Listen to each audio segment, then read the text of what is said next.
Noida international airport की जो date थी, जो उसको फ्लाइट टेक ऑफ की जो डेट थी, उसको लगातार एक्सटेंड किया जा रहा है। कारण ये रहा कि जब कोविड-19 आया उसके बाद चीज़ों को दोबारा शुरू करने में काफ़ी समय लगा और इन्हीं समय के चलते, इन्हीं चीज़ों के चलते प्रोजेक्ट के निर्माण में देरी हुई है। और देरी की जो डेट थी, पहले हम सुन रहे थे कि जून में आएगा, फिर जुलाई हुआ, अगस्त हुआ, अब नई तिथि लॉन्च की गई है, नई तिथि को जारी किया गया है। इसमें औद्योगिक विकास मंत्री नंदगोपाल नंदी जी द्वारा यह कहा गया है कि जो घरेलू और कुछ जो कार्गो उड़ानें हैं वो आपके इसी वर्ष सितंबर माह में शुरू हो जाएंगी। यानी कि सितंबर का महीने में आप नोएडा इंटरनेशनल एयरपोर्ट से घरेलू उड़ानें यहाँ पर फ्लाइट जो है टेक ऑफ करते हुए आप देखेंगे, क्योंकि सभी लोगों को बेसब्री से इंतजार है। नोएडा इंटरनेशनल एयरपोर्ट ना सिर्फ ये समझो कि आप एशिया का सबसे बड़ा एयरपोर्ट है और भविष्य में आने वाले समय में ये यहाँ से 7 करोड़ लोगों की यात्रा की आवाजाही प्रति वर्ष का ये भार उठाएगा। और उत्तर प्रदेश एक ऐसा लोकेशन, एक ऐसी चीज उभर कर सामने आएगी जो भारत की राज्य व्यवस्था में सबसे ज्यादा आर्थिक सहयोग देगी। दोस्तों, नवंबर में इसकी फाइनल फ्लाइट है जो अंतर्राष्ट्रीय फ्लाइट होगी और सितंबर में ये ऑपरेशनल हो जाएगा, चालू हो जाएगा। आप सभी को बता दें कि नोएडा इंटरनेशनल एयरपोर्ट पे जो रनवे का काम है वो पूरा हो चुका है, ATS का काम पूरा हो चुका है, जो इनका लाइसेंस था उसका भी काम पूरा हो चुका है। बस जो टर्मिनल बिल्डिंग थी उसमें अभी कुछ काम बाकी था, जिसको लेकर जो तिथि थी उसको बार बार डिले किया जा रहा था। आपको भी पता है कि जैसे मौसम, भाई बारिश का मौसम है तो बहुत सारे जो कंस्ट्रक्शन के काम हैं वो नहीं चलते हैं। दोस्तों, इसी के साथ साथ यहाँ पर नोएडा इंटरनेशनल एयरपोर्ट के साथ ही फिल्म सिटी पर भी काम चल रहा है। फिल्म सिटी के जो भूटानी इंफ्रा है और बेब्यू जो है बोनी कपूर की जो कंपनी है, वो दोनों लोग मिलकर इसको बनाएंगे। मैंने एक वीडियो बनाई थी कि फिल्म सिटी में एक्चुअल कंडीशन क्या है, मेरी प्रीवियस वीडियो, जो कल की वीडियो आप देख सकते हैं कि ग्राउंड पे फिल्म सिटी में क्या है क्या नहीं है। तो बोनी कपूर जी ने अभी हाल ही में मुलाकात की है कि भाई इस पे कैसे काम किया जाए, और ये बहुत जल्द, यानी कि इसको बहुत जल्दी का टाइम दिया गया है, 2 से 2.5-3 साल में इसको निर्माण करके यहाँ पे चीज़ें सुचारू रूप से चालू की जाए। आपको लग ही रहा है कि चीज़ों को होने में बहुत ज़्यादा समय ये नहीं है। लगातार जो अधिकारी है ना वो काम कर रहे हैं, वो फोकस कर रहे हैं और वो इनसे मॉनिटरिंग करते हैं, इनसे पूछते हैं कि भाई आप कब तक ये चीज़ें कर दोगे। और यहाँ पर अगर काम नहीं भी होता है ना तो उस पर पेनल्टी बहुत ज़्यादा लगाई जा रही है। आपको मालूम होगा या नहीं है तो मैं आपको बताऊं कि जो टाटा प्रोजेक्ट है जिसको निर्माण की जिम्मेदारी है L&T कंपनी, 10 लाख रुपए प्रति दिन का इन पे जुर्माना है अगर ये प्रोजेक्ट में देरी करते हैं तो। साथ ही यहाँ पर इंडस्ट्री के काफी बड़े बड़े प्रोजेक्ट चल रहे हैं। अथॉरिटी और सरकार का पूरा फोकस है, जैसे फिनटेक सिटी है। फिनटेक सिटी बनने से क्या होगा कि IT की जितनी भी दिग्गज कंपनियां वो यहाँ पर आएंगी। साथ ही साथ नए नए स्टार्टअप्स जो हमारे इंडिया में उभर कर सामने आ रहे हैं, जो नया नया ब्रेन डेवलप हो रहा है, नई नई चीज़ों को लेके आ रहा है, उनको एक अच्छा मौका मिलेगा। MSME पार्क यहाँ पर है, टॉय पार्क है, अपैरल पार्क है, ठीक है, लेदर मैन्युफैक्चरिंग पार्क है। तो बहुत बड़े बड़े इंडस्ट्रियल की क्लस्टर, इंडस्ट्री के एक अच्छे सेगमेंट यहाँ पर हैं। नॉन पॉल्यूटिंग इंडस्ट्री यहाँ पर लगाई जा रही है। साथ ही साथ रेसिडेंशियल प्लॉट में भी काफ़ी बूम पाया है।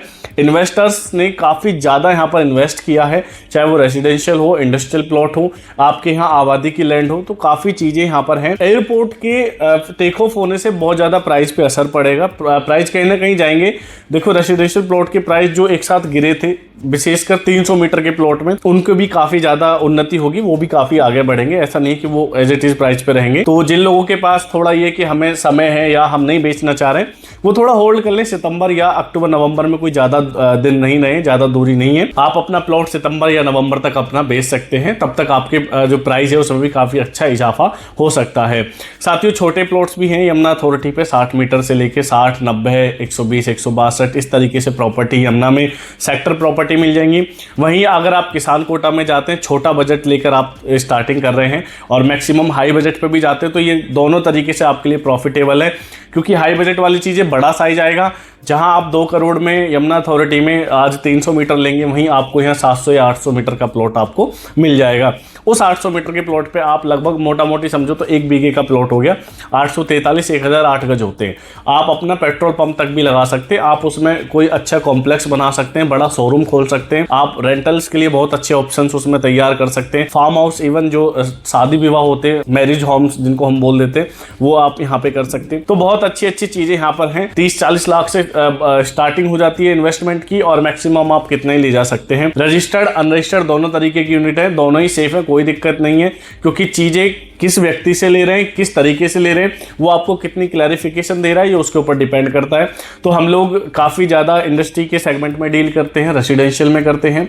आप यहाँ पर कृषि की भूमि खरीद सकते हैं जिसको निकट भविष्य में आपको मुआवजा मिलेगा। आबादी एग्रीकल्चर लैंड आप ले सकते हैं। किसान कोटे के प्लॉट के बारे में आपको बताता हूँ। एक पर्टिकुलर आई थिंक मुझे लगता है कि बहुत लोगों को, जिन्हें पुराने जो लोग हैं उन्हें मालूम होगा, लेकिन जो नए देखते हैं उनको नहीं मालूम है कि किसान कोटा है क्या। विकास भाई कहते रहते हैं कि भाई ये चीज़ कर लो, ये चीज़ कर लो। तो मैं उस पर एक पर्टिकुलर वीडियो लेकर आऊँगा कि किसान कोटा क्या होता है, कैसे रजिस्ट्री होती है, कैसे डॉक्यूमेंटेशन होता है, किन किन बातों का ध्यान आपको रखना चाहिए।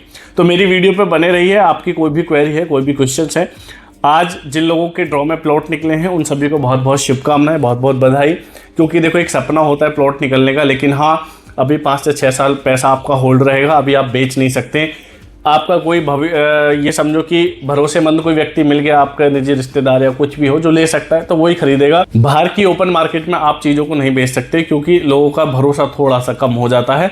लेकिन हाँ, ऐसा भी नहीं कि चीज़ें नहीं बिकेंगी, चीज़ें सेटल हो जाती हैं। बहुत सारे फाइनेंसर भी खरीद लेते हैं, बट ये कि 5 साल बाद ये प्लॉट मिलेगा, तब ये ट्रांसफ़र होगा। तो उन सभी लोगों को बहुत बहुत शुभकामनाएं। और जिनके प्लॉट नहीं निकले हैं, जितने लोगों ने भी फार्म भरा है, 60,000, 70,000, 80,000, जो भी लोग हैं, वो निराश ना हो। आपके लिए बहुत सारे ऑप्शंस हैं।